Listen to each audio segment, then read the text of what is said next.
بنت متكبرة تشوف رجال كبير فقير قاعد على الرصيف وتقول له: ما أدري ليش الفقرا مثلك ينبطحون بالشوارع. الرجال يرد: أنا جوعان. البنت تمشي بدون ما تعطيه شيء. بعدين يجي ولد متكبر ثاني، الرجال الفقير يقول له: أنا جوعان. الولد يرد: ليش أصلا في متسولين مثلك بالدنيا؟ ويمشي. بعدهم تجي بنت طيبة تركض تساعد الرجال الكبير وتعطيه فلوس عشان يشتري أكل. البنت الطيبة تروح والرجال الكبير يدعي لها. في الحقيقة الثلاثة رايحين لنفس المكتب لمقابلة وظيفة.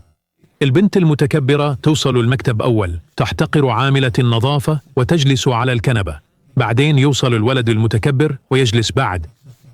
أخيرا تدخل البنت الطيبة تسلم على عاملة النظافة باحترام وتستأذن تدخل. عاملة النظافة ترحب فيها بحرارة. البنت الطيبة تجلس مع الاثنين الثانيين اللي يطالعونها باحتقار. من شباك قريب نفس العجوز الفقير يراقب الثلاثة كلهم، اللي ما يدرونه إن المقابلة بدت من زمان. البنت المغرورة تسأل البنت الطيبة بعصبية: وش تسوين هنا يا فقيرة؟ البنت الطيبة ترد بأدب: جيت عشان مقابلة وظيفة. الاثنين المغرورين يسخرون منها. بعدها يجي موظف ويدعي الثلاثة لغرفة. داخل الغرفة الأكل محطوط على الطاولة. الموظف يقول: اتفضلوا تغدوا أول، المقابلة بتكون بعدين. لما يبدون ياكلون نفس العجوز يدخل ويقول: أنا جوعان. الله يخليكم عطوني شوية أكل. البنت المغرورة تقول: أنت مرة ثانية. العجوز يترجى: الله يخليكم أنا جوعان مرة، عطوني أي شيء أكله.